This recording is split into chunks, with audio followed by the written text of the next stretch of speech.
This is Newsfeed.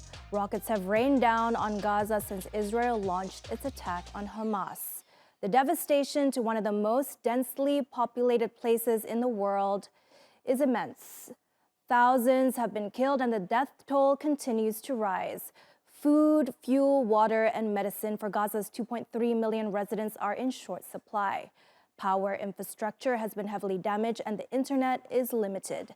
As the Israeli blockade shows no signs of letting up, journalists are using social media to expose the horrors in Gaza and their own personal tragedies to the world.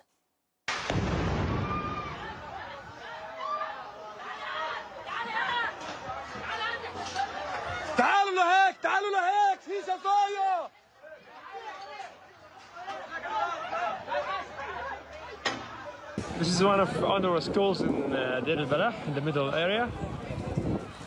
More than 2,800 persons in the school. Just want to show you from inside. Second class. Yeah. Oh my God.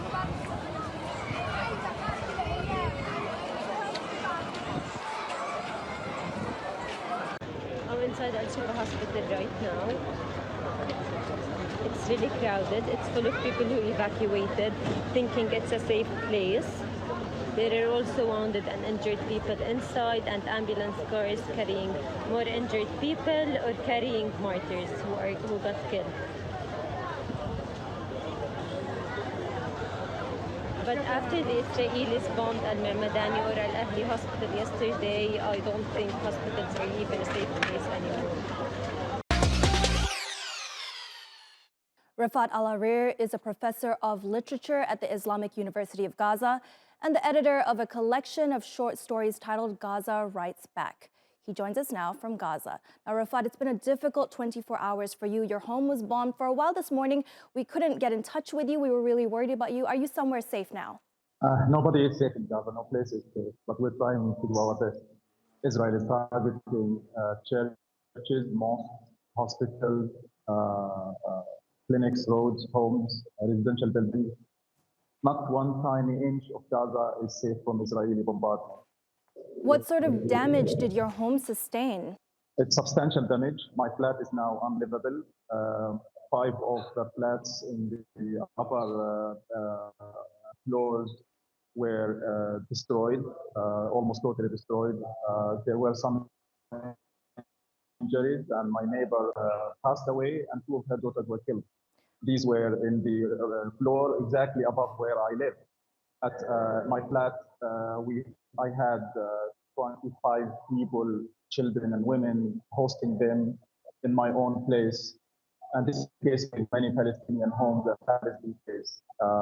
Every home, every flat has at least 2 or 3 other families forced out of their homes by Israeli bombs. Have you been able to source food, water, the bare necessities? No. The building where we had a generator, we had solar panels. We were storing water and distributing some of this water to the neighbors and loved ones in the area. But now everything was destroyed. With Israel closing the borders and not allowing electricity and water and food, the shelves are emptying in the shops, trying to ration as much as possible. Through this difficult situation, you've managed to be updating your tens of thousands of followers on Twitter with what's going on. How I learned that your home was hit by an airstrike was through Twitter. How have you managed to update all your tens of thousands of followers through this turmoil? I currently am in the entrance of a hospital connected with a poor signal of internet, so I can be live with you to talk to the world and your audience. But basically, in the place where I stayed before this, my home, we had solar panels, and I have eSIM cards, mobile data. Everything is very slow getting through because Israel is also targeting internet lines and internet cables. But we managed to have steady internet connection that I can update my followers. But even with that steady internet connection, we can't upload all the videos that we capture. What's going on online, what people see online on Facebook and on Twitter and Instagram, is just 1/100 of what's going on in Gaza. And amid those connectivity issues due to Israel's bombardment, there's also another issue. Social media platforms have been shadow banning Palestinian journalists. Has that affected you as well? Exactly, yeah. Especially Facebook and Instagram, Meta and Facebook are complicit in Israeli crime. They want to silence Palestinian content. They delete Palestinian content, want to silence Palestinian content so people cannot see the crimes. TikTok is also suspending Palestinian account. I think we have a little bit of more freedom on Twitter than any other platform.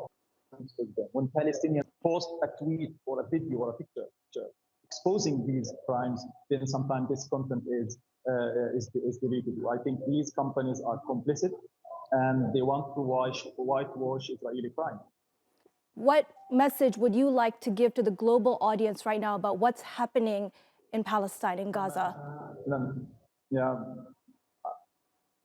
I think it's still getting, it's going to get worse. With no food at all, it's going to get difficult for people, for kids to eat. And we're talking about starvation, extermination through starvation and famine. And my message is for people to take the streets in masses, to pressure their politicians, their country. The amazing protests all around the world, in Turkey, in Europe, in America, in Canada, in Asia.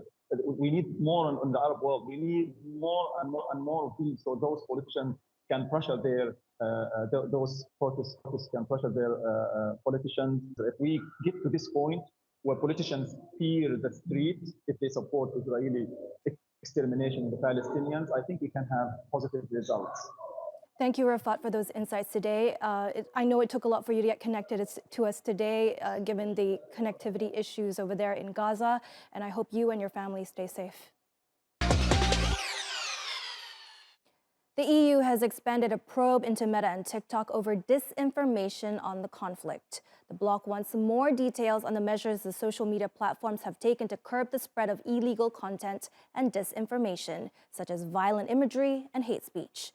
Meanwhile, many mainstream media outlets have also been heavily criticized for their one-sided coverage during the conflict.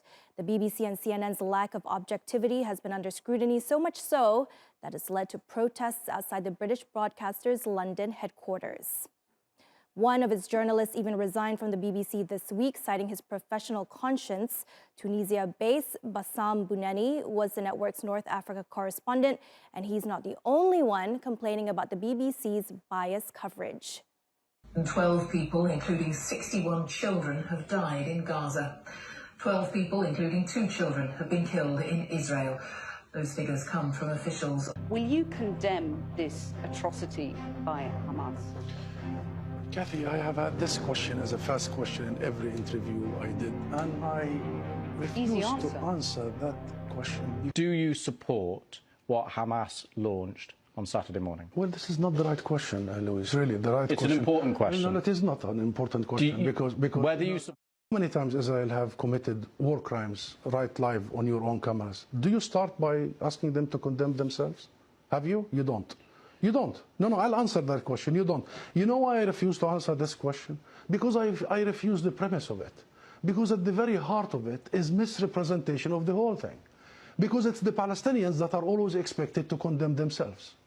I mean, come on, this is a political conflict. We have been denied our rights for a long time. You bring us here whenever there are Israelis who are killed. Did you bring me here when many Palestinians in the West Bank, more than 200 over the last few months? There's a level of anti-Palestinian racism and dehumanization that can have real-life consequences. The coverage just is entirely devoid of any sense that Palestinians are human beings who are suffering decade after decade of Israeli occupation and apartheid. And unfortunately, when that rhetoric takes off to the extent that it has all over the media and by all these policymakers from wall to wall, we've seen this absolutely horrific and tragic incident in Chicago, where a young 6-year-old Palestinian boy was stabbed to death, and his mother was stabbed, but thankfully survived.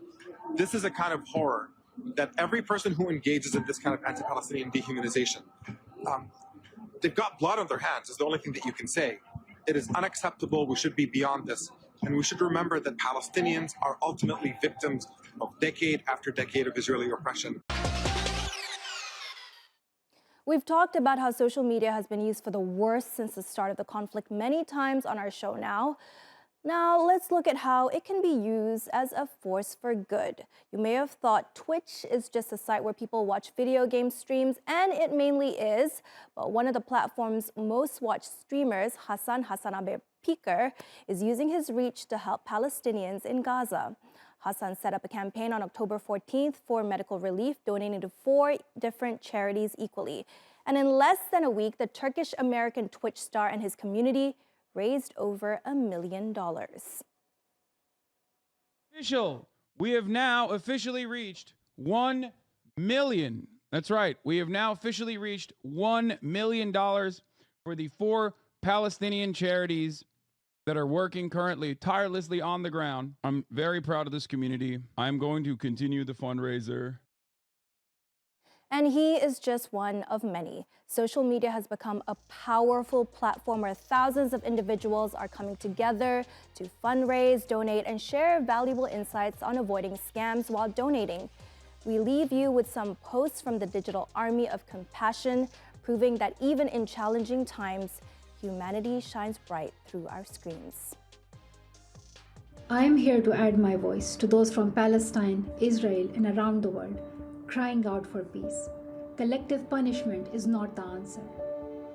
I am directing $300,000 to charities working to help Palestinian children and people in danger. The UAE is donating millions of dollars and has launched the Compassion for Gaza relief campaign. Thousands of volunteers from different nationalities have gathered together to prepare aid boxes to Gaza. And apart from donating yourselves, you guys can also support this list of businesses that are donating a percentage of the proceedings solely to Gaza. العمل على توفير السلال الغذائية لتوزيعها على الأسر المتضررة والنازحة حوالي 200 سلة غذائية هذه سوف تصل للأسر بإذن الله اليوم.